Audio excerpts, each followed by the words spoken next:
வயல்ல உழுதுகிட்டு இருந்தாரு விவசாயி. நுரையீரல்ல இழுத்துக்கிட்டு இருந்துச்சு அந்த காளை மாடுக. காளைகளுக்கு கஷ்டம் தெரியக்கூடாதுன்னு கொஞ்சம் பேச்சு கொடுத்துக்கிட்டே உழுதாரு. மாடுக நீங்க, மனுஷங்க நாங்க. நீங்க முன்னாடி போறீங்க, நாங்க பின்னாடியே வர்றோம். பாத்தியா என்னோட தலையெழுத்த? என்ன இருந்தாலும் இந்த விவசாய தொழில்ல நீங்க தான் முன்னாடி, மாடுகளே நீங்க தான் முன்னோடி, நாங்கெல்லாம் பின்னாடி. ஆஹா, இந்த மனித சாதி தான் எவ்வளவு உயர்ந்தது. இந்த பேச்சை கேட்டு சிலாகித்து போயின காளைகள். பேச்ச தொடர்ந்தாரு விவசாயி. அதனால நீங்க என்னோட விவசாய கூட்டாளிகள் ஆயிட்டீங்க. வர்ற விளைச்சல உங்களுக்கு பாதி எனக்கு பாதி, வர்ற விளைச்சல்ல உங்களுக்கு பாதி எனக்கு பாதி. தலை சுற்றியது காளைகளுக்கு. என்ன நேர்மை, என்ன நேர்மை. பாதிக்கு பாதி பங்கு தர யாருக்கு மனசு வரும்? பேச்ச தொடர்ந்தாரு விவசாயி. எப்படி பங்கு வைக்கலாம்? முன்னாடி வர்றது உங்களுக்கு, பின்னாடி வர்றது எனக்கு. சரியா? சரின்னுட்டு தலையாட்டுச்சு அந்த காளைய. என்ன பெருந்தன்மை, என்ன பெருந்தன்மை.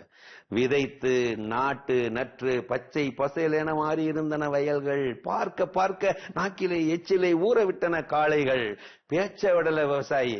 மேல வர்றது எல்லாம் உங்களுக்கு, பின்னாடி வர்றதுதான் எங்களுக்கு. கொண்டாட்டமாய் தலையாட்டின காளைகள். கொஞ்ச நாளில் நெல் மணிகள் வந்தன. அறுவடை முடிந்தது.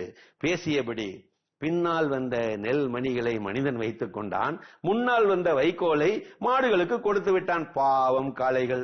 கோர்ட்டுக்காக போக முடியும், கம்முன்னு வைக்கோலை தின்னுச்சுக. இன்னும் பேச்ச விடல விவசாயி. கவலைப்படாதீங்க கவலைப்படாதீங்க. என்ன மாடுகளா? நெல்லுலையும் பப்பாதி. முதல்ல வர்றது உங்களுக்கு, பின்னாடி வர்றது எனக்கு.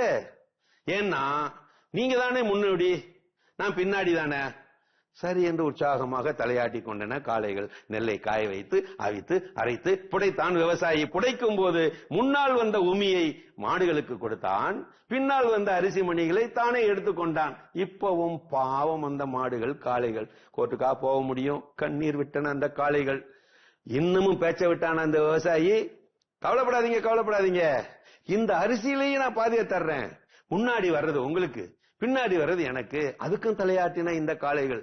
அரிசியை சோறாக்கி வடித்தான்.